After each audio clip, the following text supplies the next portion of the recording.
అలాగే నా పేరు మైత్రి వెంకట మై ఛానల్ ప్రకారం మన ఛానల్ సబ్స్క్రైబ్ చేసుకోకపోతే ఇప్పుడు సబ్స్క్రైబ్ చేసుకోండి. పక్కనే ఉన్న బెల్ ఐకాన్ క్లిక్ చేసి ఆల్లో పెట్టుకోండి. నా ఫర్దర్స్ మిస్ అవ్వకుండా చూడొచ్చు. ఛానల్ చూస్తున్నారు కానీ సబ్స్క్రైబ్ చేసుకోవట్లా. So please try to subscribe click the bell icon also. So last few డేస్గా ఆంధ్రప్రదేశ్లో ఎక్కువగా వినబడుతున్న పేరు ఏంటంటే Bhogapuram international airport alias Alluri Sitaramaraju international airport. So ఈ ఎయిర్పోర్ట్ ఇప్పుడు వైజాగ్కే కాదు, నార్త్ ఆంధ్రప్రదేశ్కే కాదు, ఎంటైర్ ఆంధ్రప్రదేశ్కి కూడా చాలా అంటే చాలా ఇంపార్టెంట్, చాలా స్ట్రాటజిక్ మూవ్ అనమాట. చాలా స్ట్రాటజిక్ ప్రాజెక్ట్ అనమాట. అందుకే దీన్ని వైట్ ఎలిఫెంట్ ప్రాజెక్ట్ అని కూడా పిలుస్తుంటారు. అంటే చాలా ఉంటాయి. మన ఏపీలో ఇప్పుడు ప్రస్తుతానికి జరుగుతున్న వైట్ ఎలిఫెంట్ ప్రాజెక్ట్ ఇది. ఇప్పుడు పోలవరం అలా అనమాట. వైట్ ఎలిఫెంట్ ప్రాజెక్ట్స్ ఏంటంటే అవి చాలా పెద్ద ప్రాజెక్ట్స్. అండ్ ఆ ప్రాజెక్ట్స్ కారణంగా ఆ స్టేట్ గ్రోత్ కానీ, లేదంటే దాని చుట్టుపక్కల ప్రాంతాల గ్రోత్ కానీ, పీపుల్ గ్రోత్ కానీ, లేదంటే దానికి ఇంటర్లింక్ అయి ఉన్న వేరే ఇండస్ట్రీస్ తాలూకా గ్రోత్ ఆ పర్టికులర్ స్టేట్లో కానీ, అండ్ వేరే ప్రాజెక్టుల గ్రోత్ కానీ, ఇవన్నీ కూడా ఆధారపడున్న ప్రాజెక్ట్ని వైట్ ఎలిఫెంట్ ప్రాజెక్ట్ అంటారు. అంత పెద్ద ప్రాజెక్ట్ అనమాట. సో ఈ భోగాపురం ఇంటర్నేషనల్ ఎయిర్పోర్ట్ కూడా అలాంటిదే, అతిపెద్ద ప్రాజెక్ట్ అది. అయితే దీని గురించి చాలామందికి చాలా మంచి ఒపీనియన్ ఉంది, కొంతమందికి కొన్ని నెగిటివ్ ఒపీనియన్స్ ఉన్నాయి, అండ్ కొన్ని కన్సర్న్స్ ఉన్నాయి, అండ్ గవర్నమెంట్ రిలేటెడ్గా కూడా కొన్ని క్వశ్చన్స్ ఉన్నాయి. సో ఈ వీడియోలో అన్నింటినీ కూడా అడ్రస్ చేద్దాం. ఈ ఒక్క వీడియో మీరు పూర్తిగా కనుక చూసినట్టయితే మీకు ఒక క్లారిటీ వస్తుంది భోగాపురం ఎయిర్పోర్ట్ కోసం. సో అప్పుడు మీకు దీనివల్ల ఉన్న అడ్వాంటేజ్ ఏంటి, డిసడ్వాంటేజ్ ఏంటి, ఇవన్నీ కూడా కంప్లీట్గా క్లారిటీ వస్తుంది అనమాట. సో ఇంకా ఏమాత్రం స్కిప్ చేయకుండా వీడియో చూడడానికి ట్రై చేయండి, లాస్ట్ వరకు చూడండి. అండ్ వీడియో స్టార్ట్ చేసే ముందు ఒకటే రిక్వెస్ట్, లైక్ చేసి చూడడం స్టార్ట్ చేయండి. అలాగే వీలైతే హైప్ పాయింట్స్ కూడా ఇవ్వడానికి అయితే ట్రై చేయండి. సో ఎంతమంది హైప్ ఇస్తే అంతవరకు వీడియో రీచ్ అయ్యే అవకాశాలు ఉంటాయి కాబట్టి సో కొంచెం లైక్ చేసి హైప్ ఇవ్వడానికి ట్రై చేయండి. So let start the video. ఈ భోగాపురం ఎయిర్పోర్ట్ అనేది నార్త్ ఆంధ్రాకి మాత్రమే కాదు, వైజాగ్కి మాత్రమే కాదు, ఎంటైర్ ఆంధ్రప్రదేశ్కి ఒక కైండ్ ఆఫ్ గేమ్ చేంజర్ లాంటిది అని చెప్పొచ్చు. ఎందుకంటే ఈ ఎయిర్పోర్ట్ కనుక సక్సెస్ అయినట్టయితేనే ఫర్దర్గా ఇప్పుడు అమరావతిలో కట్టబోయే ఎయిర్పోర్ట్ కానీ, లేదంటే విశాఖపట్నంలో కట్టబోయే మెట్రో కానీ, లేదంటే విశాఖపట్నంలో వచ్చే వేరే ప్రాజెక్టులు కానీ, ఇవన్నీ కూడా ఆధారపడి ఉంటాయి. బేసిక్గా ఈ పీపీపీ మోడల్ మీద నమ్మకం బిల్డ్ అవ్వడం, ఆ తర్వాత ఇన్వెస్ట్మెంట్స్ పెరగడం, ఇవన్నీ కూడా దీని యొక్క సక్సెస్ మీద ఆధారపడి ఉంటాయి. ఎందుకంటే ఇప్పుడు బేసిక్గా వైజాగ్ ఇంకా పూర్తి స్థాయిలో ఈ ఎయిర్పోర్ట్ కెపాసిటీ ఏదైతే ఉందో దానికి తగ్గట్టుగా అయితే డెవలప్ అవ్వలేదు. సో ఎయిర్పోర్ట్ని ఎందుకు అలా కట్టారంటే దాని బేసిస్ మీద ఎయిర్పోర్ట్ చుట్టుపక్కల ప్రాంతాలు and Vizag and north AP develop అవుతుందన్న సెన్స్లో వీళ్ళు దీన్ని అలా డెవలప్ చేసుకుంటూ వచ్చారు. So Vizag development, AP development కూడా ఈ ఎయిర్పోర్ట్ మీద ఆధారపడి ఉంది. అండ్ ఫర్దర్ ప్రాజెక్ట్స్ అన్నీ కూడా దీని మీద ఆధారపడి ఉన్నాయన్నమాట. సో అందుకే చాలా అంటే చాలా ఇంపార్టెంట్. అండ్ బేసిక్గా ఇది కనుక బాగా సక్సెస్ అయినట్టయితే దీని చుట్టుపక్కల ప్రాంతాలు అండ్ ఏపీ మొత్తం కూడా ఎకనామికల్గా, సోషల్గా, గ్లోబల్గా చాలా పాపులర్ అయ్యే అవకాశాలు, చాలా సక్సెస్ అయ్యే అవకాశాలు కూడా చాలా ఎక్కువగా ఉన్నాయి. సో ఈరోజు ఈ వీడియోలో why Bhogapuram airport is so important and దాంతో ఉన్న కన్సర్న్స్ ఏంటి, ఇవన్నీ కూడా డిస్కస్ చేద్దాం. సో చాలామందికి ఉన్న ఒక బేసిక్ క్వశ్చన్ ఏంటంటే అసలు ఎందుకని భోగాపురం ఎయిర్పోర్ట్ సెపరేట్గా కట్టాలో, ఆల్రెడీ వైజాగ్లో ఒక ఎయిర్పోర్ట్ ఉంది కదా, దాన్ని ఎందుకు డెవలప్ చేయట్లేదు, దాన్ని ఎందుకు ఎక్స్పాండ్ చేయట్లేదు అనేది చాలామందికి ఉన్న ఒక క్వశ్చన్. ఫస్ట్ దాని గురించి అడ్రస్ చేసుకుందాం. బేసిక్గా అది ఒక నేవీ ఎయిర్పోర్ట్, అది నార్మల్ ఎయిర్పోర్ట్ కాదు. అంటే గవర్నమెంట్ కట్టిన ఎయిర్పోర్ట్ అయితే కాదు, ప్రైవేట్ గవర్నమెంట్ మోడల్లో కట్టింది కూడా కాదు. అదొక నేవీ ఎయిర్పోర్ట్, నేవీ వాళ్ళది అది. కాకపోతే ఏంటంటే దాన్ని మనం తీసుకొని కమర్షియల్ పర్పస్ కోసం వాడుకుంటున్నాం. సో ఇప్పటికే మనకి చాలా ఎక్కువ పర్మిషన్లు ఇచ్చారు. అండ్ దీనివల్ల వాళ్ళ నేవీ ఆపరేషన్స్, డిఫెన్స్ ఆపరేషన్స్ కొన్నిసార్లు ఇబ్బంది పడుతున్నాయి కూడా. బట్ ఇంకా తప్పదు, వేరే ఆప్షన్ లేదు. ఇప్పుడు బేసిక్గా కమర్షియల్ పర్మిషన్లు ఇచ్చాక ఉన్న ఫ్లైట్లే తక్కువ, వాటికి ఇచ్చిన పర్మిషన్లే తక్కువ, మళ్ళీ అవి కూడా ఆపేస్తారంటే అవ్వదు. కాబట్టి ఇంకా వాళ్ళే కొంత ఇబ్బంది పడుతున్నారు. బట్ ఇక మీద ఇంతకంటే ఎక్స్పాన్షన్కి అయితే మటుకు పర్మిషన్స్ లేవు. అలాగే ఇంటర్నేషనల్ ఫ్లైట్స్ కూడా ఎక్కువ రావడానికి వీలు లేదు. అలాగే టైమింగ్స్ కూడా రిస్ట్రిక్షన్స్ ఉంటాయి దీంట్లో. సో ఇలాగ రకరకాల ప్రాబ్లమ్స్ ఉంటాయి అన్నమాట. అందుకని ఈ ఎయిర్పోర్ట్ కాకుండా ఒక కొత్త ఎయిర్పోర్ట్ మనకు ఖచ్చితంగా కంపల్సరీగా కావాల్సి ఉంటుంది. సో అందుకని భోగాపురం ఇంటర్నేషనల్ ఎయిర్పోర్ట్ అయితే కట్టారు. అండ్ అలా కట్టడం కూడా చాలా అవసరం కూడా మనకి. ఫ్యూచర్లో ఒకవేళ వైజాగ్ బేసిక్గా బాగా డెవలప్ అయినట్టయితే ఈ ఎయిర్పోర్ట్ ఆ కెపాసిటీని తట్టుకోలేదు కూడా. అయితే భోగాపురం ఎయిర్పోర్ట్ని అయితే మటుకు చాలా ప్లానింగ్తోనే కట్టారు. వరల్డ్ క్లాస్ ఇన్ఫ్రాస్ట్రక్చర్తో కడుతున్నారు, అండ్ హై ప్యాసింజర్ కెపాసిటీతో పెట్టారు. తర్వాత ఫ్యూచర్ ఎక్స్పాన్షన్స్ని కూడా దృష్టిలో పెట్టుకొని కట్టారు. సో ఆ నియర్ బై ఏరియాస్లో చాలా వేకెంట్ ల్యాండ్స్ ఉన్నాయి, ఇవన్నీ ఉన్నాయి. సో వాటిని కూడా దృష్టిలో పెట్టుకుని కట్టారు. తర్వాత అక్కడ కార్గోకి కానీ, లేదంటే లాజిస్టిక్ హబ్స్ కోసం కూడా మొత్తం అన్ని రకాల ఏర్పాట్లు చేశారు. So they are doing very very great అనమాట. సో ఈ భోగాపురం ఎయిర్పోర్ట్ రావడం వల్ల అడ్వాంటేజెస్ ఏంటి వైజాగ్కి కానీ, లేదంటే ఎస్పెషల్లీ ఆ చుట్టుపక్కల ప్రాంతాలకు. అంటే ఇది భోగాపురం అనేది బేసిక్గా విజయనగరం డిస్ట్రిక్ట్కి వస్తుంది. కాకపోతే ఎయిర్పోర్ట్ మటుకు వైజాగ్ ఎయిర్పోర్ట్. ఎందుకంటే ఇది బేసిక్గా కడుతోంది వైజాగ్ వాళ్ళ కోసం, కడుతోంది మెయిన్గా అయితే. అండ్ వైజాగ్ డెవలప్మెంట్ దృష్టిలో పెట్టుకొని ఇప్పుడు మేజర్ ఆడియన్స్ ఈ ఎయిర్పోర్ట్కి ఎక్కడి నుంచి వస్తారంటే వైజాగ్ నుంచి వస్తారు, గాజువాక్ నుంచి వస్తారు, అలా వస్తారు. విజయనగరం, శ్రీకాకుళం ఆడియన్స్ కూడా ఉన్నప్పటికీ కూడా, అంటే ప్యాసింజర్స్ కూడా ఉన్నప్పటికీ కూడా మెయిన్ టార్గెట్ అయితే మటుకు వైజాగే. సో అందుకని వైజాగ్ ఎయిర్పోర్ట్ అని చెప్పి దీన్ని అందరూ కూడా సంబోధిస్తూ ఉంటారు. బట్ భోగాపురం అనేది విజయనగరం డిస్ట్రిక్ట్ కిందకు వస్తుంది, అది వేరే విషయం.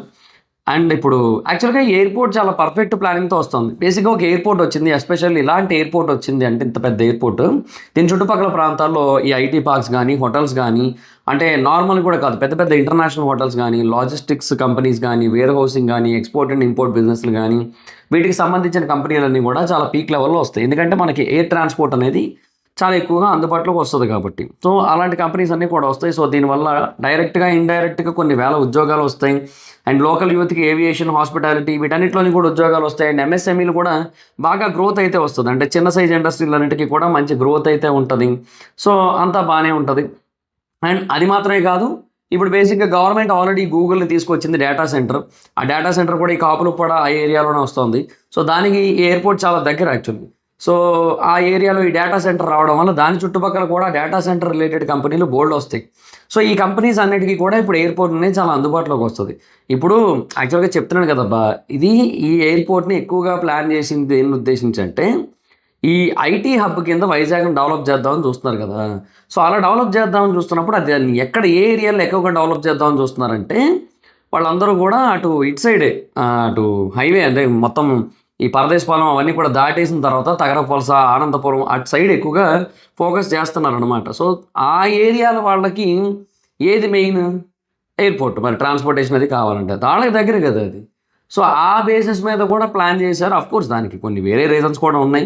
ఈ ల్యాండ్ పూలింగ్ అవన్నీ కూడా చేయడానికి అక్కడే కొంచెం అనువుగా ఉంది. అండ్ అక్కడ తీసుకున్నారు ల్యాండ్ అంతా కూడా. సో డన్, బాగా అయిపోయింది మొత్తం అంతా. అండ్ దీనివల్ల ఇప్పుడు వైజాగ్ ఉన్న వేరే అడ్వాంటేజ్ ఏంటంటే ఇంటర్నేషనల్ కనెక్టివిటీ పెరుగుతుంది. ఇప్పుడు ఇంటర్నేషనల్ ఫ్లైట్లు ఎక్కాలంటే మనం హైదరాబాదో, బెంగళూరు లేదంటే చెన్నైయో వెళ్ళి ఎక్కాల్సి ఉంటుంది వైజాగ్ వాళ్ళందరూ కూడా. బట్ ఇప్పుడు ఏంటంటే వైజాగ్ నుంచి డైరెక్ట్గా ఇంటర్నేషనల్ ఫ్లైట్స్ ఉంటాయి. ఇంటర్నేషనల్ దాకా ఎందుకబ్బా, తిరువనంతపురంకి వచ్చి వెళ్ళాలంటే కూడా మీకు డైరెక్ట్ ఫ్లైట్లు లేవు వైజాగ్ నుంచి. సో అలా ఉంది ఇప్పుడు సిచ్యువేషన్, ఇప్పుడు ఎయిర్పోర్ట్. సో ఇక మీద వాటన్నిటికీ కూడా నాన్ స్టాప్ ఫ్లైట్స్ అయితే వస్తాయన్నమాట. సో దీనికి మనకి ఆ ప్రైజెస్ తగ్గుతాయి అండ్ టైం తగ్గుతుంది. సో ఇంటర్నేషనల్ ఆడియన్స్ పెరుగుతారు, ఫారెన్ టూరిస్టులు వస్తారు. బేసిక్గా వైజాగ్ టూరిజం పరంగా చాలా ఎక్స్ట్రాడినరీ సిటీ, చాలా చాలా చాలా extraordinary city. So Vizag tourism కోసం చెప్పుకోవడానికి చాలా ప్లేసెస్ ఉన్నాయి. లైక్ అరకు వ్యాలీ ఉంది, బొర్రా కేవ్స్ ఉంది, వైజాగ్ సిటీలోనే బొచ్చుడు బీచెస్ ఉన్నాయి. అండ్ ఆ బీచెస్లో కూడా చాలా ఫెంటాస్టిక్ బీచెస్ ఉంటాయి. ఇది కాకుండా ఎన్నో హిల్స్ ఉన్నాయి, రకరకాలు ఉన్నాయి. ట్రైబల్ టూరిజం ఉంది, బుద్ధిస్ట్ హెరిటేజ్ సైట్స్ ఉన్నాయి, స్టూడియోస్ ఉన్నాయి, ఇవన్నీ ఉన్నాయి. లైక్ ప్రతిదీ ఒక టూరిస్ట్ స్పాటే. సో ఇలాంటి ఎన్నో టూరిస్ట్ స్పాట్స్ బేసిక్గా వైజాగ్లో ఉన్నాయి. సో టూరిజం ఆల్రెడీ చాలా బాగుంది. అండ్ ఈ టూరిజంని ఇంకా బూస్టప్ చేయడానికి ఈ ఇంటర్నేషనల్ కనెక్టివిటీ అనేది బాగా పెరుగుతుంది. ఫారిన్ టూరిస్టులు వస్తారు, వాళ్ళకందరికీ తెలుస్తూ ఉంటుంది కానీ రాలేరు, ఎందుకంటే డైరెక్ట్ కనెక్టివిటీ లేదు కాబట్టి. అదే డైరెక్ట్ కనెక్టివిటీ ఉంటే ఫారెన్ టూరిస్టులు కూడా ఎక్కువ శాతం వచ్చే అవకాశాలు ఉంటాయి. అండ్ సో దట్ ఆ హోటల్ టూరిజం పెరుగుతుంది, తర్వాత ఆ ఉద్యోగాలు పెరుగుతూ ఉంటాయి, అట్లా లోకల్ బిజినెస్లు బాగా జరుగుతూ ఉంటాయి. ఇలా రకరకాల బెనిఫిట్స్ అయితే ఉంటాయి అన్నమాట. సో లోకల్ కమ్యూనిటీస్కి మెయిన్ మంచి ఇన్కమ్ వస్తుంది. అండ్ ఆంధ్రప్రదేశ్ కూడా గ్లోబల్గా బాగా ప్రమోట్ అయ్యే ఛాన్స్ ఉంటుంది. తర్వాత స్ట్రాటజిక్ అండ్ లాజిస్టికల్ ఇంపార్టెన్స్ పరంగా కూడా ఆంధ్రప్రదేశ్లో వైజాగ్ అనేది చాలా ఇంపార్టెంట్ రోల్ ప్లే చేస్తూ ఉంటుంది. ఎందుకంటే ఇక్కడ ఈస్టర్న్ నేవల్ కమాండ్ ఉంది, తర్వాత అది ఒక మేజర్ పోర్ట్ సిటీ. అండ్ అది మాత్రమే కాకుండా ఈస్ట్ కోస్ట్ ట్రేడ్ కారిడార్లో కూడా వైజాగ్ అనేది one of the major part. ఇప్పుడు ఈ ఎయిర్పోర్ట్ కనుక ఫినిష్ అయింది అనుకోండి, వైజాగ్ చెన్నై ఇండస్ట్రియల్ కారిడార్ కోసం కూడా ఎప్పటి నుంచో మనం మాట్లాడుకుంటున్నాం. దాన్ని ఇంకా ఎక్కడ పూర్తి స్థాయిలో ఇంప్లిమెంట్ చేయలేదు. కానీ వన్స్ ఎయిర్పోర్ట్ కనుక వచ్చినట్టయితే వైజాగ్ చెన్నై లేదంటే వైజాగ్ భువనేశ్వర్ ఈ ఇండస్ట్రియల్ కారిడార్స్కి ఒక రూట్ మ్యాప్ వేసినట్టే డైరెక్ట్గా ఇంకా. అండ్ ఇప్పుడు ఒరిస్సాలో కూడా బేసిక్గా బీజేపీ ఉంది కాబట్టి, సో దట్ వీళ్ళ టైస్ ఎలాగ ఉన్నాయి కాబట్టి ఇప్పుడు గవర్నమెంట్ బేసిక్గా చాలా బాగా పనిచేస్తుంది. అంటే ఇంతకుముందు గవర్నమెంట్ ఏంటంటే వైజాగ్ని రాజధానిగా చేస్తాం అన్నారు కానీ ఇంత స్థాయిలో ఇన్వెస్ట్మెంట్లు అవి తేలేదు. అండ్ కొన్ని ఎంఓఈస్ అవి చేసినప్పటికీ కూడా అవి కూడా ఎక్కడ కూడా పూర్తి స్థాయిలో ఇంప్లిమెంట్ అయిన సిచ్యువేషన్ అయితే లేదు. సో వైజాగ్లో గ్రోత్ అనేది అంతగా కనబడలేదు. కానీ ఇప్పుడు బేసిక్గా ఇప్పుడు ఏంటంటే గూగుల్ $15 బిలియన్ ఇన్వెస్ట్ చేయడం, తర్వాత వేరు కంపెనీస్ అన్నీ కూడా వస్తూ ఉండడం, అనకాపల్లి సైడ్ కానీ లేదంటే వైజాగ్ సైడ్ కానీ చాలా పెద్ద స్థాయిలో ఇండస్ట్రీస్ వస్తూ ఉండడం, ఇవన్నీ కూడా డెవలప్మెంట్ సంకేతాలు. సో ఈ గవర్నమెంట్ ఏంటంటే కొంచెం కొలాబరేటివ్ గవర్నమెంట్ లాగా బాగా పనిచేస్తుంది, అందరితో బాగా కొలాబ్ అవుతుంది, ఎస్పెషల్లీ ఇండస్ట్రీస్తో, కంపెనీస్తో, పెద్ద జైంట్స్తో బాగా వర్క్ చేస్తుంది. సో దట్ ఫర్దర్‌గా గ్రోత్ పెరుగుతది. ఆ గ్రోత్ పెరిగిన తర్వాత ఎయిర్‌పోర్ట్‌ని చాలా బాగా వాడుకోవచ్చు. సో, ఇప్పుడు ఎయిర్‌పోర్ట్ రావడం వల్ల ఏంటంటే ఎయిర్ కార్గో మూవ్‌మెంట్ బాగా పెరుగుతది. అండ్ డిఫెన్స్ లాజిస్టిక్స్ ఏవైతే ఉంటాయో వాటికి ఎటువంటి ఇబ్బంది లేకుండా అవి డిఫెన్స్ ఎయిర్‌పోర్ట్‌లో అదే నేవీ ఎయిర్‌పోర్ట్‌లో వాళ్ళు చేసుకుంటారు ప్రశాంతంగా. ఇంకా ఆ ఎయిర్‌పోర్ట్‌ని మనకి ఇంకా నార్మల్ కమర్షియల్ పర్పస్‌కి వాడరు. వన్స్ ఇది గనుక ఓపెన్ అయిందంటే. జూన్ 2026లో కంప్లీట్‌గా కమర్షియల్ యూసేజ్ కోసం ఓపెన్ చేస్తారు. వన్స్ అది ఓపెన్ అయ్యిందంటే ఇంకా అప్పుడు దీన్ని ఈ పర్పస్ కోసం ఇవ్వరనమాట. సో, ఇంక అప్పుడు వాళ్ళ పనులు వాళ్ళు ప్రశాంతంగా చేసుకోగలుగుతారు. అండ్ డిజాస్టర్ రిలీఫ్ ఆపరేషన్స్ ఏమైనా ఇటు విజయనగరం గానీ, వైజాగ్ గానీ అక్కడెక్కడైనా జరిగినట్టయితే చాలా త్వరగా చేయడానికి ఉంటది. అండ్ మెడికల్ ఎమర్జెన్సీ ఎవాక్యుయేషన్స్ ఏమైనా కావాల్సొచ్చినా కూడా చాలా త్వరగా చేయాల్సుంటది. సో, ఇప్పుడు ఈ ఎయిర్‌పోర్ట్‌నయితే మాత్రం చాలా హెవీగా కడుతున్నారు కాబట్టి, చాలా మంచి ప్లానింగ్‌తో కడుతున్నారు కాబట్టి ఇంకొక 30, 40 ఏళ్ల వరకు కూడా ఎక్స్‌పాన్షన్స్ కావాల్సొచ్చినట్టయితే చాలా అంటే చాలా హ్యాపీగా, సేఫ్‌గా చేసుకునే విధంగానే దీన్నయితే కడుతున్నారు. సో, అంతవరకు బావుంది. అండ్ ఆ తర్వాత శాటిలైట్ టౌన్స్ అంటే కొన్ని చిన్న చిన్న టౌన్స్ లాంటివి ఉంటాయి చూడండి. వాటన్నిటి యొక్క గ్రోత్ చాలా బాగా కనబడతది. And rail and road connectivity బాగా పెరుగుతది. అండ్ కొత్త commercial and residential zones create అవుతాయి. అండ్ గవర్నమెంట్‌కి బేసిక్‌గా రకరకాల వేస్ నుంచి రెవెన్యూ రావడం అనేది పెరుగుతది. సో, ఇలా చాలా రకాలుగా కూడా ఇది బాగా పెరుగుతది. అండ్ కాకపోతే ప్రాబ్లమ్ ఏంటంటే వైజాగ్‌లో మరి ట్రాఫిక్ అది కొంచెం గట్టిగానే పెరుగుతది. ఇన్ కేస్ ఇదంతా కూడా జరిగి ఇన్ కేస్ బేసిక్‌గా సిటీ గనక బాగా ఎక్స్ట్రార్డినరీగా డెవలప్ అయినట్టయితే ఇంకా వైజాగ్ కూడా మెల్లిమెల్లిగా అటు అలా హైదరాబాదు, బెంగుళూరు వాటిలాగా అయిపోద్ది.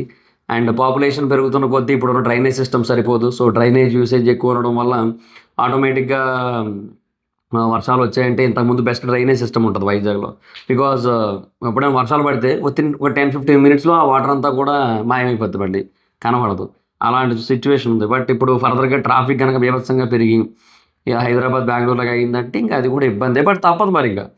ఆహ్, మరింక ఇట్లాంటి గ్రోత్ అనేది కావాలి అంటే మనకి ఆబ్వియస్‌లీ అట్లాంటి ఇబ్బందులు కూడా వస్తాయి. సో, ఇంతవరకు బానే ఉంది. సో, ఇలాంటి పాజిటివ్స్ చాలానే ఉన్నాయి చెప్పుకోవడానికి.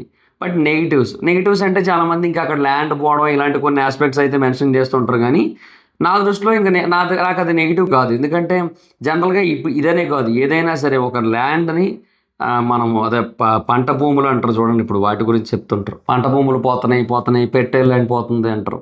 ఈ ఫెర్టైల్ ల్యాండ్ అనేది ఎక్కడైనా పోతది. ఇప్పుడు మనం ఇప్పుడు ఏవైతే ప్రాంతాల్లో నివసిస్తున్నామో అవి ఒకప్పుడు ఫెర్టైల్ ల్యాండ్సే. మరి అలాగని చెప్పి ఇప్పుడు మనం ఇక్కడ ఉండకుండా ఎళ్ళిపోలేం గదా! ఎక్కడికో సముద్రం మధ్యలోకెళ్ళి ఇల్లులు కట్టుకోలేం గదా! సో, ఇంకా అదంతే డెవలప్‌మెంట్ జరుగుతున్న టైంలో కొన్ని సార్లు ఇలాంటి ల్యాండ్స్ అన్నీ పోతూ ఉంటాయి. ఇంక దానికి మనం ఏం చేయలేము. ఆ బయోడైవర్సిటీ పోతోంది. ఫ్లడ్స్ వచ్చేస్తాయి తర్వాత. ఏమో పొల్యూషన్ పెరిగిపోద్ది. కార్బన్ ఫుట్ ప్రింట్ పెరిగిపోద్ది. ఇలాంటి కొన్ని యాస్పెక్ట్స్ అయితే ఉన్నాయి. అది మరి ఇంక అది ఎక్కడైనా ఉండేది. అది నేను కాదనను. కానీ వైజాగ్‌కున్న ఒక దరిద్రం ఏందంటే ఇప్పటికే విశాఖపట్నంలో బేసిక్‌గా ఎయిర్ క్వాలిటీ ఇండెక్స్ చాలా వరస్ట్‌గుంది. చాలామంది ఏమనుకుంటున్నారంటే ఈ ఢిల్లీ ఇలాంటి పెద్ద పెద్ద సిటీలే ఎయిర్ క్వాలిటీ ఇండెక్స్ పరంగా చాలా వరస్ట్‌గా ఉన్నాయేమో అనుకుంటున్నారు గానీ, మొన్న ఒక రోజైతే ఈవెన్ వైజాగ్‌లో కూడా ఎయిర్ క్వాలిటీ ఇండెక్స్ ఢిల్లీని దాటేసింది. ఢిల్లీలో ఆ రోజు 320 ఎంతో ఉంటే ఎయిర్ క్వాలిటీ ఇండెక్స్ మన దగ్గర 370 ఉంది. ఎందుకు? అదంతే. వైజాగ్‌లో బేసిక్‌గా పోర్ట్ అనేది చాలా పెద్ద పొల్యూషన్‌ని క్రియేట్ చేస్తోంది. అండ్ అది కాకుండా చాలా కెమికల్స్ ఓరియెంటెడ్ కంపెనీలున్నాయి.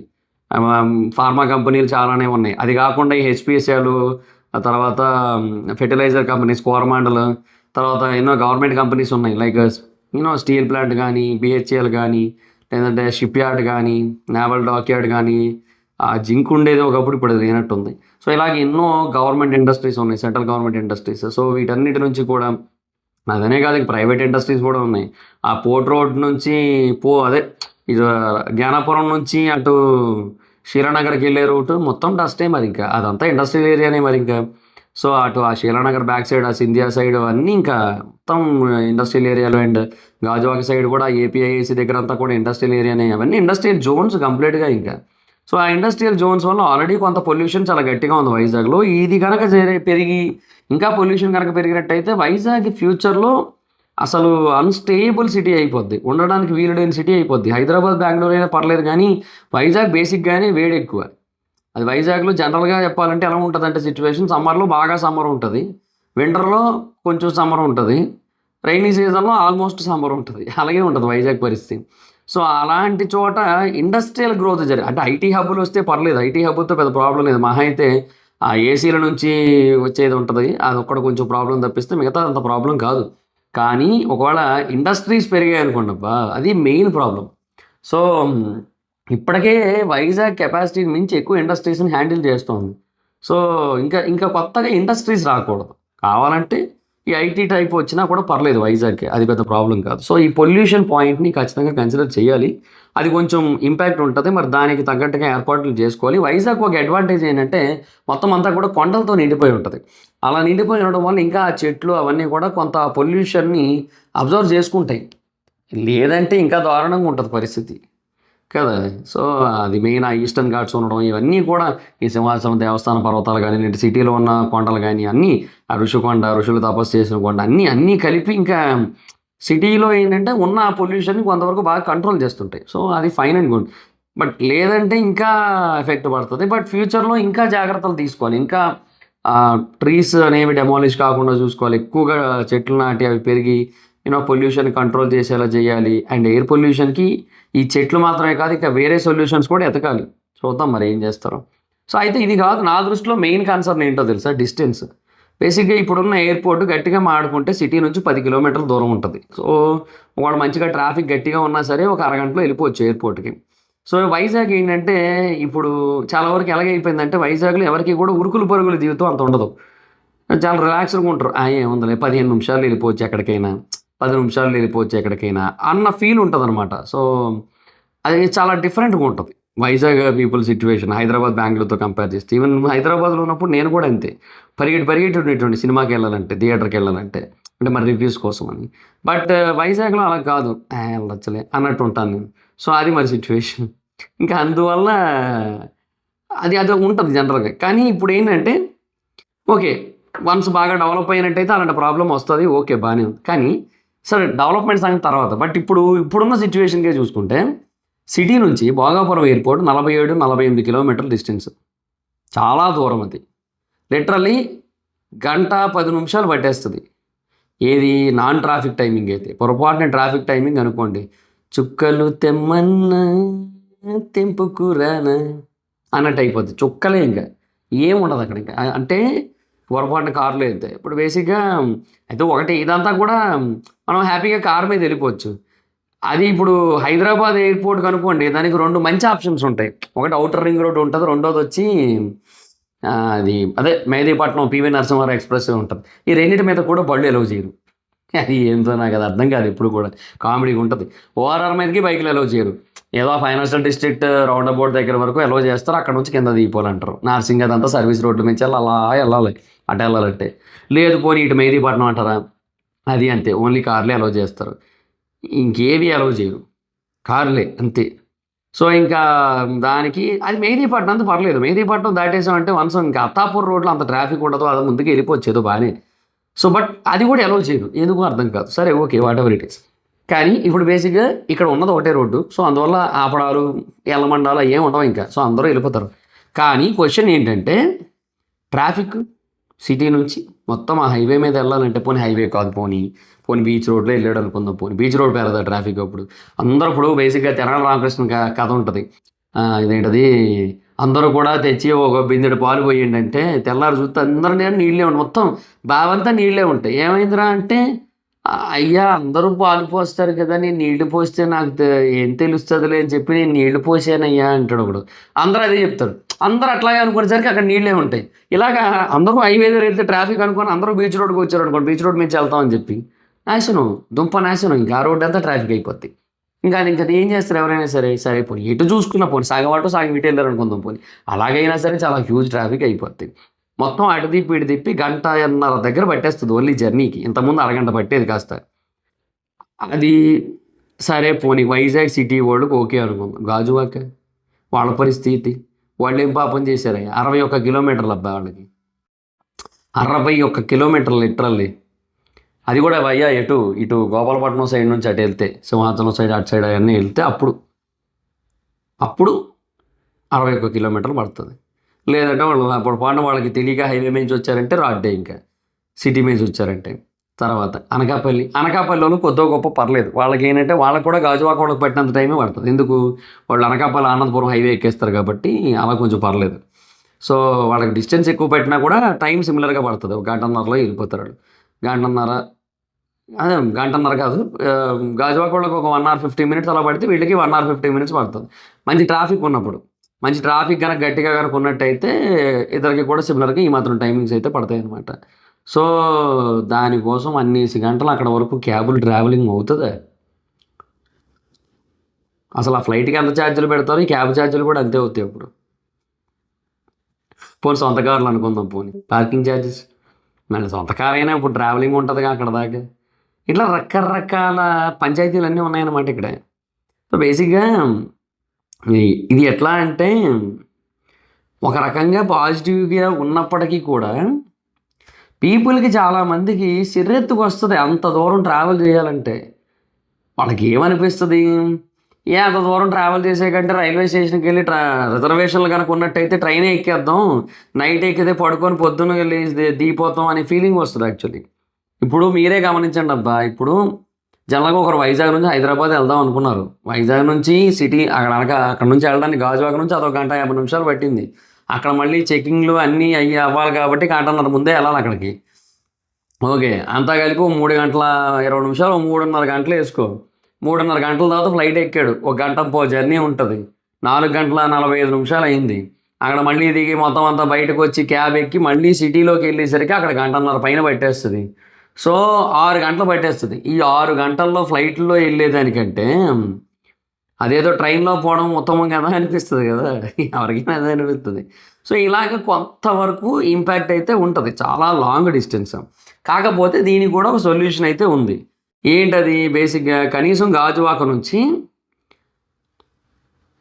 బేసిక్‌గా వీళ్ళు మెట్రో ప్లాన్ చేస్తున్నారు. గాజువాక నుంచి మెట్రో అయితే ఉంటోంది సిటీలో. ఎక్కడ దాకా? అటు మధురవాడ దాకా అనుకుంటా హైవే మీద అయితే. సో, సరే పోనీ మధురవాడ నుంచి మనకి క్యాబ్స్ ఫెసిలిటీస్ అవి బానే ఉంటాయి అనుకుందాం పోనీ. సో, అలా మేబీ ఎవరైనా ట్రావెల్ చేయొచ్చు. మెట్రో అయితే జుమ్ జుమ్మని వెళ్ళిపోద్ది. ఓకే. No issues. మెట్రో చాలా స్పీడ్‌గా వెళ్తది కాబట్టి చాలా వరకు టైం సేవ్ అవుద్ది. అది బానే ఉంది. కానీ అందరూ మెట్రో ఎక్కారంటే మళ్ళీ మెట్రో కూడా కంప్ అయిపోద్ది. కాకపోతే వీళ్ళు 2 రకాలుగా ఆలోచించాల్సి ఉంటది. ఇప్పుడు వీళ్ళ సిట్యుయేషన్స్ ఏంటి అనే దాన్ని బట్టి వీళ్ళు డెసిషన్ తీసుకోవాలి. డెసిషన్ నెంబర్ 1, డెసిషన్ నెంబర్ 2 ఇవి 2 ఉంటాయి. డెసిషన్ నెంబర్ 1 ఏంటంటే కార్‌లో వెళ్ళే వాళ్ళని కూడా సాటిస్ఫై చేయాలి. వాళ్ళకి కూడా కంఫర్ట్ ఇవ్వాలి. త్వరగా వెళ్ళేలా చేయాలనుకుంటే గాజువాక నుంచి డైరెక్ట్‌గా తగరపు దాకా ఫ్లైఓవర్ కట్టాలి. ఈ గాజువాక నుంచి మధురవాడ దాకా డబుల్ డెక్కర్ మెట్రో వస్తుంది. సో, బేసిక్‌గా మనం డబుల్ డెక్కర్ కట్టుకోవాలనమాట. కిందేమో ఫ్లైఓవర్, పైనేమో మెట్రో. ఫ్లైఓవర్ మెట్రోకి మధ్యలో పిల్లర్స్ వస్తాయి కదా! సో, ఆ పిల్లర్‌కి ఇటుపక్కేమో వెళ్ళేదానికి, ఇటుపక్కేమో వచ్చేదానికి కట్టుకోవాల్సి ఉంటది ఫ్లైఓవర్. సో, జనరల్‌గా ఇలా ప్లాన్ చేసుకోవాలి. ఎవరు వెహికల్స్‌లో వెళ్ళాలి అనుకునే వాళ్ళని కూడా సాటిస్ఫై చేయాలంటే. కానీ బేసిక్‌గా మెట్రో కట్టారు అనుకుందాం ఫర్ ఎగ్జాంపుల్. ఈ కట్టిన మెట్రో జనాలు ఎక్కాలి. జనాలు ఎక్కాలంటే వాళ్ళకి ఇంకొక ఆల్టర్‌నేట్ ఉండకూడదు. సిటీ ట్రాఫిక్‌లో వెళ్ళాలంటే చుక్కలు తెమ్మన్న అన్నట్టు ఉండాలి ఆళ్ళకి. సో, అలాంటప్పుడు వాళ్ళు ఏం చేస్తారు? వేరే ఆప్షన్ లేకపోతే మెట్రోనే ఎక్కుతారు కదా! సో, అలా చెయ్యాలి అంటే మెట్రో బేసిక్‌గా మనం ఒకటి స్టార్ట్ చేసాము. జనాలు ఎక్కేలా చేయాలి అంటే ఏదో ఒక ఆల్టర్‌నేట్ ఉండాలి. ఇప్పుడు వైజాగ్, హైదరాబాద్ అనుకోండబ్బా! సాఫ్ట్‌వేర్ ఎంప్లాయీస్ ఎక్కేత్తారు మొత్తం అందరూ. అది రాయదుర్గ్ దాకా ఉంటది కదా! మొత్తం అంతా ఆళ్ళే. ఇంకా రాయదుర్గ్ దగ్గర దిగిన తర్వాత కూడా మళ్ళీ ఎక్కడెక్కడికో వేరే వెహికల్స్‌లో వెళ్తుంటారు. అటు ఫైనాన్షియల్ డిస్ట్రిక్ట్ సైడ్ వెళ్ళేవాళ్ళైనా, లేదంటే అటు ఐకియా దాటి ముందుకెళ్ళేవాళ్ళైనా, గచ్చిబౌలి బయోడైవర్సిటీ జంక్షన్‌కి వెళ్ళేవాళ్ళైనా, ఓఆర్ఆర్ దగ్గరలో చేసేవాళ్ళైనా, గచ్చిబౌలి జేవీ కాలనీ ఎటైనా మొత్తం ఇవన్నీ సైడ్ ఆ డీఎల్ఎఫ్ సైడ్ అటు వెళ్ళేటోళ్ళైనా వేరే వెహికల్స్ వాడుతుంటారు. సరే అది ఓకే. సో, వీళ్ళు కూడా ఈ ఎయిర్‌పోర్ట్‌ని జనాలు వాడేలా చేయాలి. ఈ సాఫ్ట్‌వేర్ పీపుల్ వీళ్ళందరూ కూడా మెట్రో వాడేలా చేయాలి అంటే వీళ్ళకి వేరే ఆల్టర్‌నేట్ ఉండకూడదు. రోడ్డు మీదేమో ట్రాఫిక్ ఉండాలి. బీభత్సంగా ఉండాలి. పైకి ఎక్కుదామంటే మెట్రో తప్ప ఇంకొక ఆప్షన్ కనపడకూడదు. అలాగైతే మెట్రో ఎక్కుతారు. సో, మెట్రో విపరీతంగా నష్టాల్లో ఉండకూడదు అనుకుంటే అప్పుడు మెట్రో ఒకటే కడతారు. జనరల్‌గా ఇదే ఆప్షన్. ఎవరైనా బిజినెస్ పాయింట్ ఆఫ్ వ్యూలో చూస్తే ఇదే కనబడుతది. So, option number 1 double decker. Option number 2 only metro. So, ఏం చేస్తారనేది ఇంకా వాళ్ళకే తెలియాలి. ఇది కత్తి, ఇది అమ్మోరు కత్తి. అది మరి చూద్దాం మరి ఏం చేస్తారో. మరింకా ఆ మెట్రోకి ఎంత ఖర్చవుతుంది, దాని మీద ఎంత ఇన్వెస్ట్ చేశారు, దాన్ని ఎప్పటికల్లా రాబట్టాలనుకుంటున్నారన్న దాన్ని బట్టి ఈ ప్లాన్స్ ఉంటాయి. అవి మారతాయి, అన్నీ మారతాయి అన్నట్టు ఉంటదనమాట. సో, ఇక్కడ ఇంకొన్ని ప్రాబ్లమ్స్ కూడా ఉన్నాయి. ఇప్పుడు బేసిక్‌గా చాలా హ్యూజ్ అమౌంట్ ఇన్వెస్ట్‌మెంట్ చేశారు. తర్వాత ఈ గెస్టేషన్ పీరియడ్ అనేది చాలా ఎక్కువ ఉంటది ఇలాంటి ప్రాజెక్టులకి. సో మెయింటెనెన్స్ కంటిన్యూస్ ఉంటుంది, అప్గ్రేడ్స్ చేసుకుంటూ ఉండాలి. అండ్ ప్యాసింజర్ డిమాండ్ ఇప్పుడు డిమాండ్ ఏదైతే ఉందో ఆ డిమాండ్ ఎయిర్పోర్ట్ తగ్గట్టు ఉందా లేదా అని చూసుకోవాలి. సో నేను అదే చెప్తున్నా, విశాఖపట్నం, విజయనగరం, శ్రీకాకుళం, గాజువాక, అనకాపల్లి, పోనీ తూర్పుగోదావరి జిల్లాలు కూడా అనుకుందాం అబ్బా. సో రాజమండ్రికి ఏంటంటే ఆ మధురపూడి ఎయిర్పోర్ట్ అంత ఎక్కువ ఫ్లైట్స్ ఏమి ఉండవు కాబట్టి సరే అది కాదు. పోనీ నేను అంటుంది ఏంటంటే అట్లీస్ట్ ఇక్కడ కొన్ని తూర్పుగోదావరి జిల్లాల వరకు కూడా, తూర్పుగోదావరి జిల్లాలోని కొన్ని ఊర్ల వరకు కూడా ఈ వైజాగ్ ఎయిర్పోర్ట్ని వాడదాం అనుకుందాం. అట్లా చూసుకున్న ఓవరాల్ పాపులేషనే అక్కడ 7 మిలియన్ లేదు. కాకపోతే వైజాగ్ ఎయిర్పోర్ట్ కెపాసిటీ 7 మిలియన్ ప్యాసింజర్స్తో కడుతున్నారు. మరి అది వర్కౌట్ అవుతుందా? అసలు అంతమంది ట్రావెలర్స్ ఉండాలిగా. ఇప్పుడు పోనీ ఫ్రీక్వెంట్ ఫ్లైయర్సే ఉన్నారనుకుందాం. పోనీ ఫ్రీక్వెంట్ ఫ్లైయర్స్ ఒక సంవత్సరానికి పోనీ 5 సార్లు తిరిగారు అనుకుందాం ఒక ఎయిర్పోర్ట్ నుంచి. అట్లాంటి వాళ్ళు కనీసం ఒక 10 లక్షల మంది ఉంటే అప్పుడు ఓకే, ఒక 50 లక్షల వరకు ఓకే ఆ ఫ్లయింగ్ అనేది ఉంటుంది. సో ఓకే, బాగానే వర్కౌట్ అవుతున్నట్టేలే అన్న ఫీలింగ్ అయితే కలుగుతుంది మనకి. బట్ క్వశ్చన్ ఏంటంటే అసలు అంతమంది ట్రావెలర్స్ ఉన్నారా వైజాగ్ ఎయిర్పోర్ట్ నుంచి ఒక రోజుకి ఒక ఇయర్కి అట్లా ట్రావెల్ చేసేవాళ్ళు? అంతమంది ఫ్రీక్వెంట్ ఫ్లైయర్స్ ఉన్నారా? సో అట్లా ఒక క్వశ్చన్ ఉంటుంది. సో ఆ డిమాండ్ అంతెందుకు, రీసెంట్గానే గ్రేటర్ నోయిడాలో 2వ ఎయిర్పోర్ట్ లాంచ్ చేశారు. ఆ 2వ ఎయిర్పోర్ట్ లాంచ్ చేస్తే దానికి 2 రోజుల్లో 26,000 మంది ప్యాసింజర్లు వెళ్ళారంట. అది బేసిక్గా చూసి నవ్వుతున్నారు నన్ను అక్కడ చూసి. అలా అయిపోయింది అక్కడ. అంటే అది ఒక ఎయిర్పోర్ట్కి 26,000 మంది ప్యాసింజర్స్ అంటే చాలా డిజాస్టర్స్. కాకపోతే ఏంటంటే మెల్లిమెల్లిగా అందుకుంటే మేబీ టైం పట్టొచ్చు. అంటే ఆ ఏరియాలో డెవలప్ అవ్వడం ఇట్లాంటివి కానీ జరిగితే ఆ ఎయిర్పోర్ట్ బాగా బూస్టప్ అవుతుంది. బట్ అప్పటిదాకా మెయింటైన్ చేయాలిగా, వీళ్ళే చేయాల్సి ఉంటుంది. సో డిమాండ్, ప్రాఫిటబిలిటీ ఇవన్నీ దృష్టిలో పెట్టుకొని విమానాల రూట్స్ కూడా అరేంజ్ చేస్తారు మనకి. ఇప్పుడు బేసిక్గా Vizag to America direct flight పెట్టేయచ్చు, ఎక్కి దిగేటోళ్ళు ఉండాలిగా. ఇప్పుడు ఇట్లాంటి ఫ్లైట్లకి ఏంటంటే బిజినెస్ క్లాస్, ఫస్ట్ క్లాస్ ఇలాంటివి కొన్ని ఉంటాయి, బుకింగ్ ఉంటాయి కదా. మెయిన్ ఎకానమీ ఉండవు అసలు ఆల్మోస్ట్, బట్ కొన్ని సీట్స్ ఉంటాయి. బట్ ఈ ఎకానమీ కూడా 80% కంటే తక్కువ ఫిల్ అయ్యి, బిజినెస్ క్లాస్ అయితే 20% లోపు ఫిల్ అయ్యి, ఫస్ట్ క్లాస్ అయితే అసలు 1-2 టికెట్లు బుక్ అయితే వాడికి ఏ రకంగా ప్రాఫిట్ ఉంటుంది? వాడికి బొకే కదా మొత్తం. సో అలాంటివి దృష్టిలో పెట్టుకొని ఆ సర్వీసెస్ ఆపేస్తాడు. ఈ ఇంటర్నేషనల్ ఫ్లైట్స్ ఏవైతే ఉన్నాయో అవి తగ్గిపోతాయి ఒకవేళ డిమాండ్ కనుక ఎక్కువ లేకపోయినట్టయితే. తర్వాత ప్యాసింజర్ నెంబర్స్ తగ్గిపోతుంది మెల్లిమెల్లిగా. తర్వాత గవర్నమెంట్ సబ్సిడీలు ప్రొవైడ్ చేయాల్సి ఉంటుంది. ఇండియాలో చాలా ఎయిర్పోర్ట్లు బేసిక్గా ఇప్పటికీ ఈ బేసిస్ మీద నడుస్తూ ఉన్నాయి కూడా. సో అది ఇక్కడ ఉన్న మెయిన్ ప్రాబ్లం అంతా కూడా. సో చూడాలి మరి ఏంటి సిచ్యువేషన్ అనేది. బేసిక్గా ఇది కనుక రన్ అవ్వాలి అంటే ఇదర్ ఎక్స్ప్రెస్ హైవే అయినా ఉండాలి, లేదా ప్రాపర్ మెట్రో అయినా ఉండాలి. అండ్ అది కూడా తగరపల్స, ఆనందపురం వరకు ఉంటే కూడా కాదు, ఇంకా డైరెక్ట్గా ఎయిర్పోర్ట్ వరకు ఉండాలి ఇంకా అంతే. అండ్ ఎయిర్పోర్ట్ నుంచి కూడా ఒక వాకింగ్ బ్రిడ్జ్ లాంటిది ఒకటి డైరెక్ట్గా ఎయిర్పోర్ట్ ఎంట్రన్స్ దగ్గరికి వెళ్ళిపోయేటట్టు పెట్టాలి. అట్లా ఏమైనా చేయగలిగితే ఫైన్ అండ్ గుడ్. చూడాలి మరి ఇంకేం చేస్తారో ఏంటో మరి ఇంకా. సో ఇవి అర్బన్ ప్లానింగ్, ఇండస్ట్రియల్ పాలసీస్ వీటన్నిటిని బట్టి కూడా ఈ భోగాపురం ఎయిర్పోర్ట్ అనేది కొంతవరకు సస్టైన్ అవ్వచ్చేమో. బట్ డిపెండ్స్ ఆన్ గవర్నమెంట్ ఎలాంటి యాక్షన్స్ తీసుకుంటుంది ఏంటనేది. సో ఇది 2017లో స్టార్ట్ అయింది అప్పటి గవర్నమెంట్లో. తర్వాత కాకపోతే ఆ ల్యాండ్ల విషయంలో కొన్ని కాంట్రవర్సీస్, డిస్కషన్స్ అవన్నీ జరిగాయి. సో ఆ డిస్కషన్స్ అన్నీ పూర్తయిన తర్వాత ఫైనల్గా ఇది లాస్ట్ గవర్నమెంట్ టర్మ్లో స్టార్ట్ అయింది. అండ్ అప్పుడు కొంచెం ఫాస్ట్గానే వర్క్ అయితే అయ్యింది.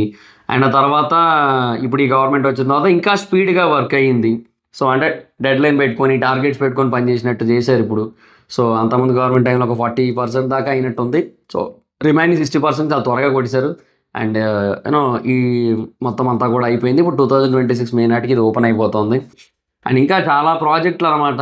సో అవన్నీ కూడా వైజాగ్ రావాల్సినవన్నీ కూడా ఇంక దీని మీద ఆధారపడి ఉంటాయి. ఆ డిపిఆర్ స్టేజ్లో ఉన్న ప్రాజెక్టులన్నీ పట్టాలెక్కాలంటే ఈ ఎయిర్పోర్ట్ ఎంతవరకు సక్సెస్ అవుతుందో చూడాల్సి ఉంటుంది. అది మరి situation. So let's see guys, చూద్దాం ఏంటి మరి పరిస్థితి అనేది. సో మీ ఒపీనియన్ ఏంటి? ఎండ్ ఆఫ్ ద డే ఈ Bhogapuram international airport alias Alluri Sitaramaraju international airport ఎంతవరకు సస్టైన్ అవుతుందని మీరు అనుకుంటున్నారు? అంటే నేను చెప్పిన ఫ్యాక్టర్స్ని బట్టి, అంటే వైజాగ్లో పాపులేషన్ ఫర్దర్గా ఎంత బాగా డెవలప్ అయితే ఇది సక్సెస్ అవుతుంది అనుకుంటారు అండ్ అది ఎప్పటికి జరిగే అవకాశం ఉందనుకుంటారు కింద కామెంట్ సెక్షన్లో చెప్పండి. So that's guys this the video కనుక మీకు నచ్చినట్టయితే లైక్ చేసి వీడియోని షేర్ చేయడం ప్రకారం మన ఛానల్ సబ్స్క్రైబ్ చేసుకోకపోతే ఇప్పుడే సబ్స్క్రైబ్ చేసుకోండి. పక్కనే ఉన్న బెల్ ఐకాన్ క్లిక్ చేసి ఆల్లో పెట్టుకోండి. నా ఫర్దర్స్ మిస్ అవ్వకుండా చూడొచ్చు. చాలా మంది చూస్తున్నారు కానీ సబ్స్క్రైబ్ చేసుకోవట్లేదు. So please try to subscribe like the bell icon. So Instagram అక్కడ వచ్చి ఫాలో అవచ్చు. Thank you so much. Next video by.